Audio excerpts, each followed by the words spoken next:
মধ্যে সর্বা উত্তম ওই ব্যক্তি যে কুরআন মাজিদ শিক্ষা করে এবং শিক্ষা দেন। 3 নাম্বার হাদিস শরীফ তলাবুল ইলমি ফারিদাতুন আলা কুল্লি মুসলিম। 3 নাম্বার হাদিস শরীফের অর্থ দ্বীনি ইলম শিক্ষা করা প্রত্যেক মুসলমানের উপর ফরজ। 4 নাম্বার হাদিস শরীফ আত-তুহুরু শাতরুল ঈমান।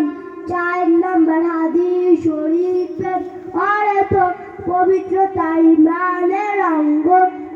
5 নাম্বার হাদিস শরীফ মিফতাহুল জান্নাতিস সালাহ। 5 নাম্বার হাদিস শরীফের অর্থ নামাজ বেহেশতের চাবি।